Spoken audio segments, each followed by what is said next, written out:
여러분 안녕하십니까? 원투펀치 김현민 기자와 함께하는 투머치 풋볼 시간이 다시 돌아왔습니다. 그리고 저희는 오늘 투머치 풋볼 시간에서도 다시 김민재 선수 이야기를 하겠습니다.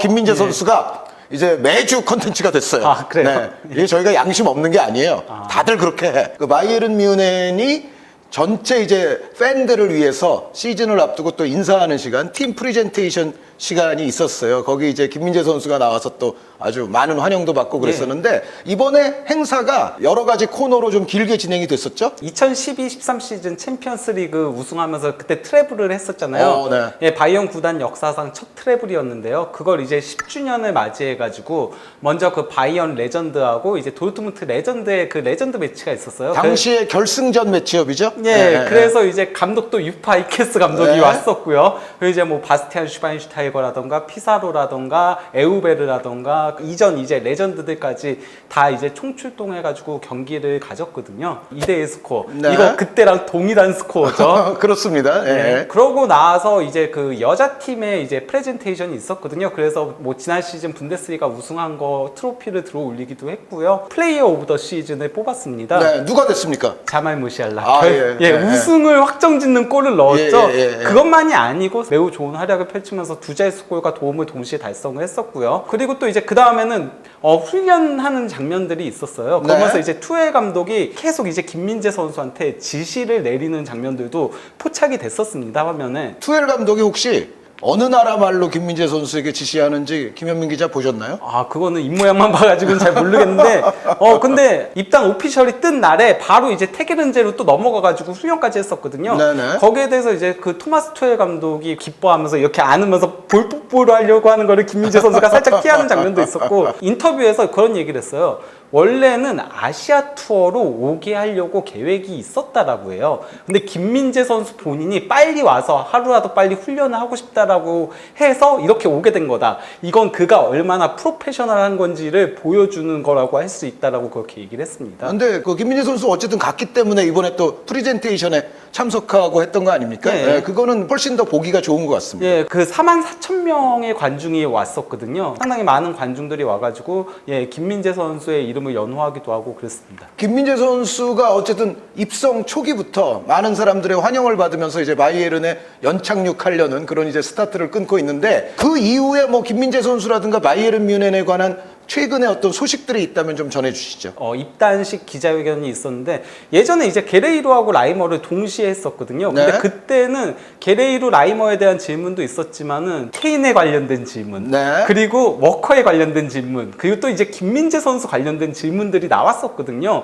그래서 이게 무슨 입단 기자회견이 조금 이상하게 흘러가는 느낌이 조금 들긴 했었어요. 근데 이번에는 물론 뭐 토마스 밀러가 부상 후 이제 아시아 투어에 못 오거든요. 네. 그거 관련된 질문이 한 번 있긴 했지만은 그 외에는 전부 다 김민재 선수 관련한 질문들이 집중이 됐었고요. 뭐 거기에 대해서 김민재 선수도 이제 뭐 답변들을 잘 하기도 하고 이제 국 문제 관련한 질문이 나왔을 때는 국방의 의무는 무조건 지켜야 하는 것이다라고 얘기를 하면서 훈련을 열심히 했고 군장을 내고 30km 행군을 하면서 살이 좀 빠졌다라고 얘기를 했었거든요. 거기서 이제 드레스너 CEO가 바로 이제 끼어들면서 3주 사이에 4kg이 빠졌다 그런 얘기도 하긴 하더라고요. 그 외에도 다양한 이제 얘기들을 굉장히 많이 했었거든요. 뭐 본인은 왼쪽에서도 뛸 수 있고 오른쪽에서도 뛸 수 있고 3백에서 뛸 수 있고 4백에서 뛸 수 있고 감독이 원하는 거라면은 뭐든지 할 수 있다 이런 얘기들도 하고 그러면서 상당히 김민재 선수의 그런 태도들 있잖아요. 벌써부터 모범이 되고 있다라고 뮌헨 지역지에서 나올 정도로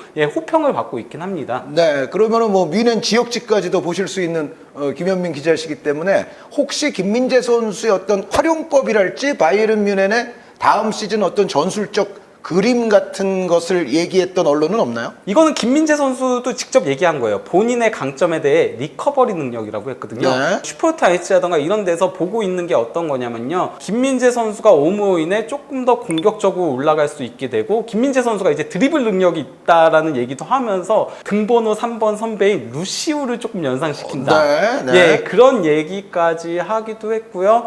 4백을 가져가건 3백을 가져가건 빌드업 체계는 3백 빌드업이 될 것이다라고 전망들을 많이 하고 있긴 하더라고요. 네. 예, 그래서 이제 워커를 영입을 하려고 하는 것도 3백 빌드업을 가져가기 위해서 그렇게 보고 있는 입장이 많긴 했습니다. 항상 궁금한 또 질문 중에 하나, 뭐 케인 선수 관련이랄지 그런 다른 선수들에 관한 소식은 좀 추가된 게 있을까요? 빌트지에서 케인의 아내가 외곽 지역에 있는 그린발트 지역이 있거든요.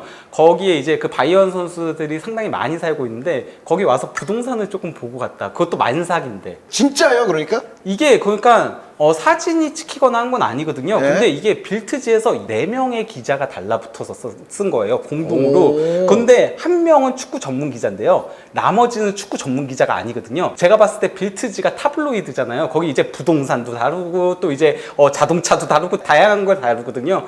아마 부동산 쪽의 기자들이 조금 끼어든 게 아닐까라는 생각이 듭니다. 그런데 어쨌든 4명의 기자라면은 뭐 타블로이드건 뭐건 간에 그래도 신빙성이 좀 있다고 생각해야 되지 않나요? 빌트지 그 편집장인 크리스티안 폴크가 이거 팩트다. 정말 오. 와서 그런 거다 라고 했는데 이게 빌트지 유료 기사예요. 유료 기사는 좀 신빙성이 상당히 높은 편에 속하고요. 사실 빌트지가 이렇게 몰래 찍고 이런 거 정말 잘하거든요. 그렇다면은 어쨌든 그 케인 선수 그 배우자의 미넨 부동산 알아보기, 그게 실제로 있었다 그러면은 이게 어느 정도 상당 수준 대화가 진전된 거 아닙니까? 근데 저는 아직 뭐 대화는 조금 더 오래 시간이 걸릴 거라고 생각을 하고요. 토트넘은 최소 1억 파운드를 받아내야 되겠다는 입장인 거고, 그리고 이제 바이어는 최대한 그래도 1년밖에 남지 않았으니까 이적료를 조금이라도 더 깎고 싶어 하고 있기 때문에 이건 그래서 늦기까지 연결될 가능성이 상당히 있긴 합니다. 바이언이 케인이 없다고 해서 분데스리가 우승 뭐 경쟁에서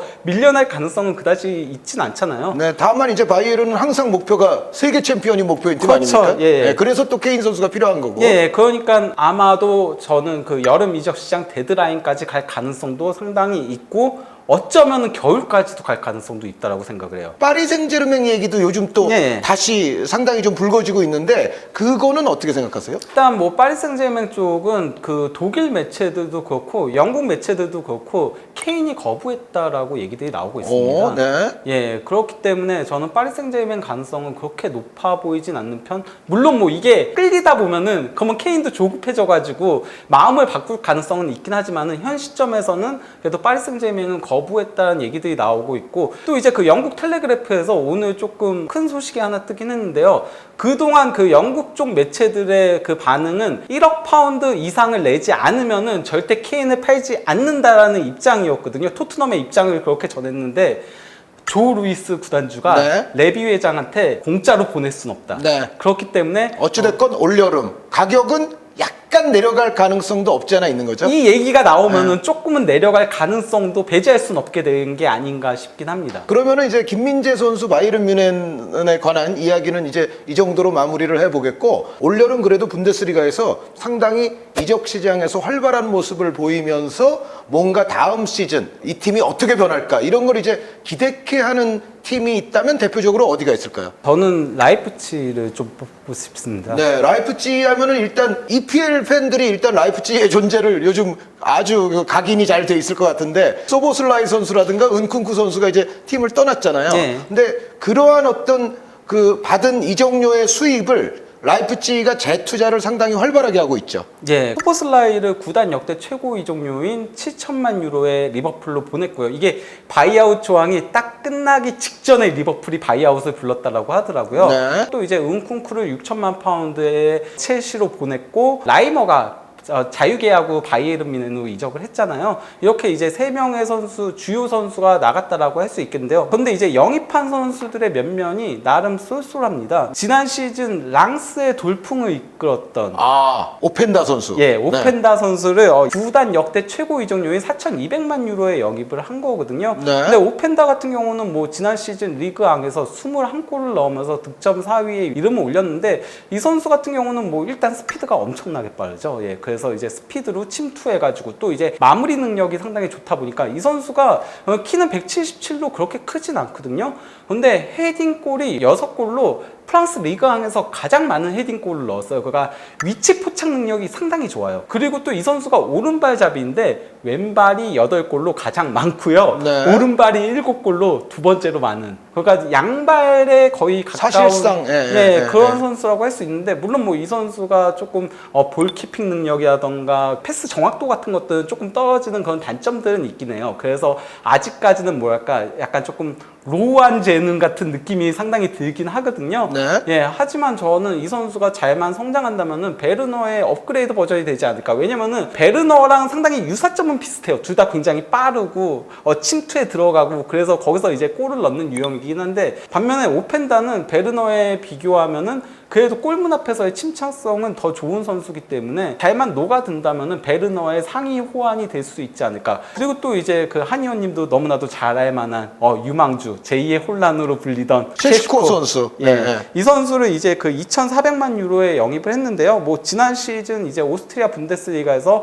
30경기에 출전해가지고 16골 4도움을 기록을 했는데요. 만 20살의 그 어린 나이에도 슬로베니아 오레이 선수를 수상을 할 정도로 재능은 상당히 있는 선수입니다. 거기다가 이제 194cm의 그 장신을 살린 높이에도 어느 정도 강점이 있는 데다가 상당히 발재간이 좋잖아요. 그렇죠. 예, 그래서 이제 드리블로 좁은 공간에서 벗겨낼 수 있는 그런 능력들이 있는 그런 선수라고 할 수 있겠는데요. 다만 이 선수가 아직까지는 그래도 축복받은 그 신체 조건을 아주 잘 활용하는 건 아니에요. 그래서 몸싸움을 조금 기피하는 경향성이 있고, 그리고 또 이제 침착성은 다소 떨어지는 편에 속해요. 네. 그래서 저는 지난 시즌이 이 선수가 완전히 터지는 시즌이 될 가능성이 높지 않을까 싶었는데, 그거 대비하면은 그래도 살짝 아쉬웠던 부분들은 있긴 하거든요. 하지만 이 선수는 워낙 가지고 있는 툴이 좋다 보니까 프로젝트형 선수로 충분히 장기간 키워볼 만한 선수라고 할 수 있는 거죠. 네, 언제든 더 향상되고 터질 수 있는 잠재성은 충분한 선수죠. 네, 발재간이라던가 이런 부분에 있어서는 어떤 의미에서 혼란보다도 더 나은 부분도 있으니까요. 유려한 부분에 대해서는 말이죠. 물론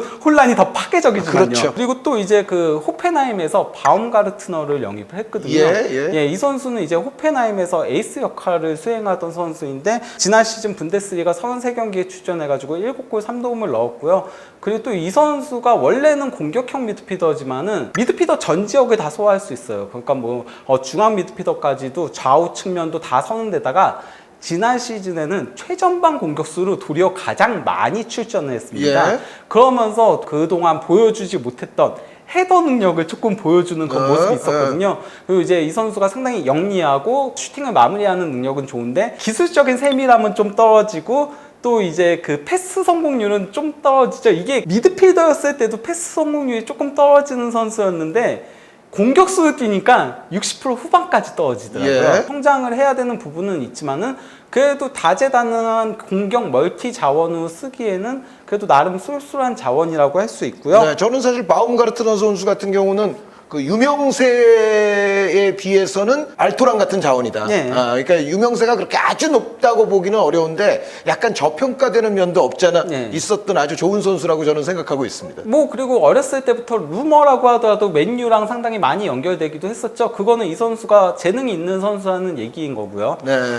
그리고 저는 정말 잘 데려온 영입은 이 선수라고 생각합니다. 자이발트. 네, 예, 네. 2천만 유로에 또 잘츠부르크에서 돈을 많이 버니까 씀씀이 하는 것도 상당히 풍성풍성 잘 쓰는 것 같아요. 거기다가 이제 라이프치히와 잘츠부르크의 그 또 레드불 연관 관계가 커넥션 있으니까. 네, 그것 네. 때문에 이번에도 2명을 데려오면서 라이프치히가 분데스리가의 승격한 이래로 20명째 이제 라이프치히 네. 잘츠부르크 선수를 영입하게 된 건데요. 자이발트 같은 경우도 이제 만 22세고 오스트리아 분데스리가 올해의 선수를 수상했을 정도로 지난 시즌 뛰어난 활약을 펼쳤죠. 뭐 이 선수는 왕성한 활동량에 더해서 이제 포지셔닝 능력이 상당히 뛰어나서 수비에 일단 강점이 있는 선수라고 할 수 있고요. 거기다가 또 이제 중앙 미드필더로는 살짝 그 성공률은 떨어진다라고 할 수 있지만은 그래도 양질의 패스를 뿌릴 줄 아는 선수긴 하거든요. 네. 그래서 이 선수는 저는 라이머의 대체자로는 정말 제격의 선수를 데려오지 않았나. 무엇보다도 라이프치히가 지난 시즌에도 그랬고 이전에도 라이머라던가 이제 슐라거라던가 이 선수들이 워낙 장기 부상으로 많이 빠졌었거든요. 그것 때문에 고전을 많이 했는데 이 선수는 프로 경력을 통틀어서 부상 후 빠진 경기가 단 한 경기밖에 없습니다. 그러니까 뭐 철광이라는 점에서도 라이프치히한테는 상당히 도움이 되는 영입이 아닐까 싶습니다. 근데 이제 지금까지 들어본 견지에서는 가장 궁금한 건 이거예요. 그러니까 소보슬라이와 은쿤쿠, 특히 뭐 은쿤쿠 선수는 뭐 앞선에서 어떤 창의적인 존재로서 굉장히 중요한 선수였는데 은쿤쿠와 소보슬라이 이 파괴력이 뭔가 만회가 됐다고 생각하시나요? 그래도 오펜다를 한 명 영입을 하기도 했고요. 예. 그리고 임대로 중요한 선수를 파리 생제르맹에서 데려왔습니다. 아, 그 선수. 예. 네. 그러니까 그 선수가 이제 파리 생제르맹 도착했을 때, 이강인 선수와 이게 또 경쟁이 어떻게 되지? 했던 바로 그 선수죠. 예, 사비 시몬스죠. 그래서 사비 시몬스 선수가 어떤 의미에서는 은쿤쿠 비슷한 역할을 좀 해줘야 되지 않나요? 예, 저도 그렇게 보고 있는데요. 예. 이 선수가 그 만 20세로 상당히 어린데요. 지난 시즌 PSV 에인토벤에서 19골 9도움을 올리면서 LADBG의 득점왕을 차지했죠. 그 선수 득점왕은 조금 의외이긴 했어요, 사실은. 네. 워낙에 기량이 어려서부터 좋은 선수기는 했지만 득점왕? 그렇죠. 이거는 아무리 네덜란드 리그라 할지라도 자신의 재능을 상당히 그쪽으로 발현시키는 쪽으로 가나라고 생각할 정도로 약간은 좀 의외의 득점왕이긴 했습니다. 그렇죠. 네, 그 전까지는 사실 이 선수가 골과는 그렇게 인연이 없는 선수였잖아요. 예, 오히려 예. 찬스 메이킹을 더 많이 하는 선수였는데 168cm에 그리고 58kg였나? 뭐 그 정도로 키도 작고 마르고 이것 때문에 몸싸움이 안 되는 게 문제였는데 2022년에 폭풍 성장을 했어요. 그래요. 요즘 예. 어릴 때 모습이랑 완전히 달라요. 그러니까요. 요즘. 네. 키도 10cm가 더 컸고요. 네. 근육도 붙고 이러면서 파워가 붙으니까 마침내 그동안의 단점으로 지적되던 마무리가 되고 몸싸움에서 버티는 게 되는 거예요. 그러니까 이제 직접적으로 자신이 박스 타격을 하는 뭔가 그러한 어떤 재능을 더 발현을 시킨 것 같아요. 예, 그러면서 이제 몸싸움에서 버텨낼 수 있게 되니까 전반적으로 다 급상승을 하면서 LADBG에 저는 지난 시즌 사비 시몬스가 최고의 선수가 아니었나 싶을 정도로 그렇죠. 최고의 활약을 펼쳤습니다. 다만 이 선수 같은 경우는 플레이의 성숙도는 여전히 너무 어린 선수다 보니까 성급하게 플레이하는 경향성이 있을 때가 있거든요. 그러니까 이 부분은 조금 더 발전할 필요성이 있다라고 할 수 있겠죠. 근데 어쨌든 사비 시몬스 선수가 라이프치히에 도착한 시점은 지금 아주 굉장히 적절한 타이밍인 거죠. 예. 전체적으로는 그러면은 그 나간 선수들만큼 다 채워졌다고 지금 보시는 거죠. 그리고 또 이제 그 센터백으로 파리 생제르맹에서 또 한 명을 영입을 그렇죠. 했거든요. 비치아비라고 만 18세 센터백을 이제 1,500만 유로라고 나름 이적료를 그래도 많이 주고 데려온 편에 속해요. 왜냐면 비치아비가 뭐 그렇게 많은 걸 보여주는 선수는 아니잖아요. 이 선수가 그러니까 키가 196cm인데 아직까지는 몸을 잘 못 써요. 그래서 몸싸움이라던가 공중볼 싸움이라던가 이런 거에서 상당히 밀리는 문제가 있긴 한데 일단 타고난 신체 조건이 좋잖아요. 예. 여기에 더해서 이 선수가 발밑이라던가 패스 능력이 좋아가지고 거기다가 스피드까지 갖춰가지고 PSG에서 이제 그 왼쪽 풀백으로도 활용을 했었거든요. 그러다 보니까 이 선수는 장기적으로 프로젝트형으로 키우려고 데려온 네. 선수가 아닌가 싶긴 한데 그럼에도 만약에 그바르디올이 떠난다면은 추가적인 영입이 센터백에 필요하다라고 할 수 있죠. 그리고 그바르디올 선수가 떠나면은 이제 손에 쥐는 현금이 또 다시 많아질 테니까 그렇죠. 예. 다시 한번 이제 재투자가 예상되기도 하는데 또 이제 또 한 명 임대로 데려온 선수가 있는데요. 파비오 카르발료요. 이 선수를 상당히 그러니까 데려오려고 라이프치히가 공을 들였거든요. 네. 그래서 리버풀이 안 보낸다 하는 걸 데려왔는데 저는 사비 시몬스 영입하면 이 선수 왜 데려왔지 싶은 생각은 조금 들긴 하더라고요. 예. 지난 시즌 리버풀에서 조금 고전을 하긴 했지만 이전 시즌에 풀럼에서 굉장히 좋은 활약을 펼치면서 승격을 견인하긴 했었잖아요. 근데 저는 이 선수 같은 경우는 툴적인 부분에서 중앙 공격형 미드필더 외에 다른 포지션에 서기에는 현재로서는 조금 힘든 부분이 있다라고 생각을 해요. 그러니까 중앙 미드필더에서 뛰기에는 몸싸움이 너무 안 돼서 이 선수도 키가 작고 말랐잖아요. 네. 그리고 측면에서 뛰기엔 이 선수가 속도가 빠르지가 않거든요. 그래서 측면에서 뛰기에도 다소 애매한 부분이 있다라고 봤지만은 그래도 어쨌건 이 선수를 공을 들여서 영입한 거는 라이프치히가 본 게 있다라고 할 수 있겠죠. 카르발류 선수 같은 경우는 이제 경쟁은 좀 치열한 부분은 어쩔 수 없을 것 그렇죠. 같아요. 바움가르트너 예. 그리고 또 이제 사비 시몬스랑 겹친다라고 볼 수 있죠. 예, 앞에 말씀해 주신 선수들이 다 자신보다 어떻게 보면 좀 앞에 있을 수 있는 선수들이라서 네. 기본적으로 좀 어려운 데를 간 것은 틀림없는 것 같은데 전체적인 견지에서는 라이프치히가 완전 대폭 물갈이까지는 아니더라도 이 정도면은 중폭의 리빌딩이라고도 볼 수 있을 텐데 요 리빌딩의 전망은 어떻게 생각하고 계시죠? 지금까지는 그래도 상당히 핵심들이 떠난 거 대비는 잘했다라고 생각을 해요. 네. 아직 그바르디올은 떠난 게 아니니까 예. 소보슬라이랑 은쿤쿠의 빈자리는 그래도 다양한 선수들을 데려와서 잘 채운 편에 속한다라고 생각을 하거든요. 물론 뭐 이렇게 핵심 선수들이 떠나게 되면은 이거 발 맞추는데 조금 시간이 걸리다 보니까 시즌 초반에 고전할 위험성은 있긴 하지만은 그래도 재능 있는 선수들을 상당히 잘 오펜다 정도 제외하면 나머지는 저는 이종료도 선방하면서 데려왔다라고 생각을 하거든요. 그런 것 같아요. 그렇기 때문에 뭐 라이프치히는 다음 시즌도 충분히 기대해 볼 만하지 않을까. 라이프치히의 이제 경쟁자로는 요즘은 이제 그 도르트문트를 뽑잖아요. 네. 아무래도 바이언이 조금 더 많이 앞서 나가게 그렇죠. 되면서 그래서 도르트문트 라이프치히 2위 경쟁으로 많이 독일에서도 보고 있는데 도르트문트가 아직까지도 벨링엄이 떠난 자리를 물론 뭐 자비처를 영입하려고 한다는 얘기들이 나오고 있긴 하지만은 제대로 메웠다라고 보기 힘들잖아요. 자비처가 온다고 하더라도 벨링엄을 메우기에는 네. 조금 역부족인 게 맞잖아요. 그거 대비 라이프치히는 그래도 이적 시장에서 발 빠르게 움직이면서 선수 보강을 잘 하고 있지 않나 그런 생각이 듭니다. 그 라이프치히가 물론 이제 선수를 방출한 자금을 또 이렇게 잘 투자하는 그런 경향도 있지만 선수들한테 라이프치히가 꽤 인기가 좋은 것 같은 느낌도 있어요. 스타들의 약간 산실? 여기를 거쳐서 내가 또 한 단계 더 성장할 수 있고 더 좋은 클럽까지도 이제 갈 수 있는 하나의 좋은 계단? 뭐 이런 좋은 이미지가 선수들 사이에서는 분명히 라이프치히를 바라볼 때 있는 거 아니냐라는 생각도 좀 들거든요. 저는 특히 운쿤쿠, 소보슬라이, 그바르디올 이 세 명이 상당히 컸다라고 생각해요. 아주 상징적이다. 특히 그바르디올 같은 경우는 상당히 어렸을 때 라이프치히로 와가지고 주전으로 중용되면서 이렇게 성장한 케이스다 보니까 그걸 보면서 나도 라이프치히 가서 조금 더 성장해서 또 이제 프리미어리그라던가 더 좋은 구단으로 이적을 하는 것들을 생각을 하고 있는 것 같아요. 라이프치히 같은 경우도 뭐 선수 판매를 막는 구단은 아니니까요. 맞아요. 그리고 이제 여기에 더해서 라이프치히가 신생 구단에 가깝긴 하잖아요. 네. 하지만 워낙 잘츠부르크서부터 시스템을 잘 구축을 하다 보니까 이게 잘츠부르크 그리고 또 라이프치히 연계가 되잖아요. 그렇죠. 그러면서 같은 스타일의 선수들을 키워서 라이프치히로 보내는 그런 형태가 되고 또 이제 선수 영입을 할 때도 그 스타일에 맞는 선수들을 영입을 해요. 바움가르트너라던가 저는 오펜다 같은 경우는 딱 라이프치히 스타일에 맞는 유형의 선수들이라고 생각을 하거든요. 스피디한 영파워가 항상 강점인 팀이죠. 그리고 압박을 엄청나게 하고, 그리고 달려들고 이런 것들이 하나의 시스템을 얼마나 잘 구축하는 게 이렇게 중요한 게 아닌가 싶은 그런 생각이 들긴 합니다. 라이프치히가 멤버가 많이 바뀌었습니다만 김현민 기자께서 설명해 주신 대로 상당히 또 기대를 크게 걸 수 있는 선수들을 다수 지금 포진시켜 놓고 있기 때문에 분데스리가 그 나아가서는 어떤 유럽 무대에 있어서 라이프치히가 또 한 번의 돌풍이 가능할 것인지를 한번 지켜보는 것도 여러분들의 또 다음 시즌 유럽 축구를 바라보는 흥미 포인트 중에 하나가 될 것으로 생각을 합니다. 이렇게 김현민 기자와 더불어서 알아봤던 주간 김민재 소식, 주간 바이에른 뮌헨 소식, 그리고 분데스리가에서 올여름 가장 주목할 만한 클럽으로 손꼽히는 라이프치히에 관한 아주 양질의 이야기까지 들어봤습니다. 저희는 다음 코너에서 다시 찾아뵙도록 하겠습니다. 여러분 대단히 감사합니다.